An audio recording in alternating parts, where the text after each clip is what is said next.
Silchar news 24 এ আপনাদেরকে স্বাগতম জানাই। আজ হলো 9 ফেব্রুয়ারি রবিবার। আজকের কয়েকটি বিশেষ গুরুত্বপূর্ণ খবর নিয়ে আসলাম। আজকের প্রথম খবরটি হলো দেশের কোটি কোটি কৃষকদের জন্য এসেছে একটি ভালো খবর। যে সকল কৃষকেরা পিএম কিষানের অধীনে রয়েছেন, এই সকল কৃষকেরা শীঘ্রই পিএম কিষানের 19 নম্বর কিস্তির 2000 করে টাকা লাভ করিবেন। এবার পাকাপাকিভাবে পিএম কিষানের টাকা ঢোকার তারিখ ঘোষণা করা হয়েছে। কেন্দ্রীয় কৃষি মন্ত্রী শিবরাজ সিং চৌহান জানিয়েছেন, আগামী 24 ফেব্রুয়ারি তারিখে দেশের কোটি কোটি কৃষকেরা পিএম কিষানের 19তম কিস্তির টাকা লাভ করিবেন। তবে যে সকল কৃষকের জমি যাচাইকরণ এবং ইকেওয়াইসির কাজ সম্পূর্ণ নয়, এবার এই প্রকল্পের 19তম কিস্তির 2000 টাকা থেকে বঞ্চিত থাকিবেন বলে কেন্দ্রীয় সরকার থেকে জানানো হয়েছে।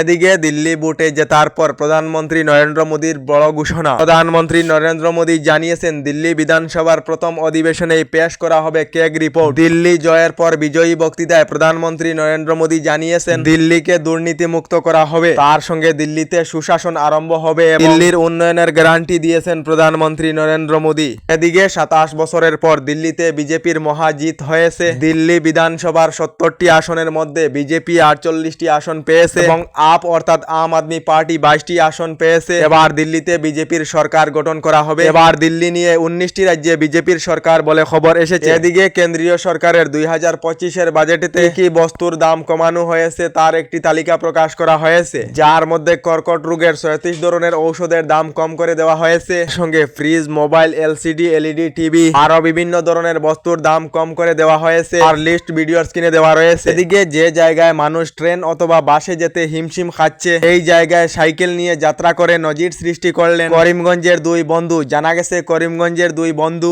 করিমগঞ্জ অর্থাৎ শ্রীভূমি টু প্রয়াগরাজ সাইকেল নিয়ে যাত্রা করে নজির সৃষ্টি করলেন বলে খবর এসেছে। এদিকে একটি মুসলিম দেশেতে নিষিদ্ধ করা হয়েছে হিজাব। কিরগিজস্তানের মতো মুসলিম প্রধান দেশেই নিষিদ্ধ হয়ে গেল হিজাব। এখন থেকে মেয়েদেরকে মুখ খোলা রেখে চলাফেরা করতে হবে। মুখ ঢাকা রাখলে $230 জরিমানা করা হবে বলে জানানো হয়েছে।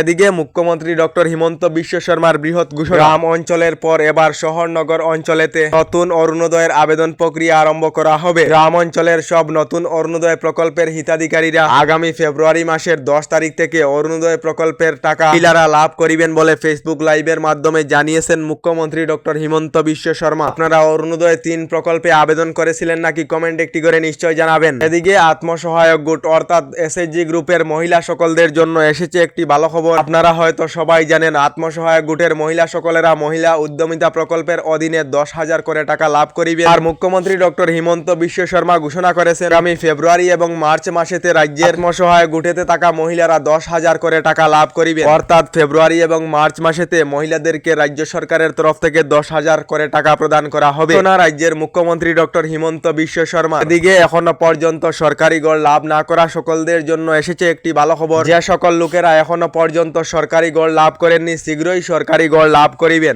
ইতিমধ্যে নতুন সরকারি গড় নিয়ে রাজ্য সরকারের তরফ থেকে বৃহৎ ঘোষণা করা হয়েছে। নতুন করে রাজ্যের 3,88,000 লোকেদেরকে সরকারি গড় প্রদান করা হবে। সরকারি গড়ের তালিকায় নাম থাকা এবং জিও ট্যাগিং সম্পূর্ণ হওয়া প্রতিটি গরিব দুঃখী পরিবারে লাভ করিবেন সরকারি গড় বলে ঘোষণা মুখ্যমন্ত্রী ডক্টর হিমন্ত বিশ্ব শর্মা। শীঘ্রই রাজ্যের 3,88,000 লোকেরা লাভ করিবেন সরকারি গড় বলে রাজ্য সরকার থেকে জানানো হয়েছে। আপনারা সরকারি গড় লাভ করেছিলেন নাকি? কমেন্টে নিশ্চয় জানাবেন। এদিকে ব্যাংক ইউনিয়নের তরফ থেকে আগামী 24 মার্চ থেকে 2 দিন ব্যাংক বন্ধ এবং স্ট্রাইকের এলান দিয়েছেন। ব্যাংক ইউনিয়নের তরফ থেকে রাষ্ট্র জুড়ে স্ট্রাইকের এলান দেওয়া হয়েছে। সরকার যদি ব্যাংক কর্মচারীদের প্রয়োজনীয়তা পূরণ না করে বড়ভাবে দেশ জুড়ে আন্দোলন শুরু হতে পারে বলে ব্যাংক ইউনিয়নের তরফ থেকে জানানো হয়েছে। আমাদের ডেইলি খবরগুলি ভালো লাগলে আমাদের ভিডিওতে লাইক দিয়ে চ্যানেলটিকে সাবস্ক্রাইব করে নেবেন।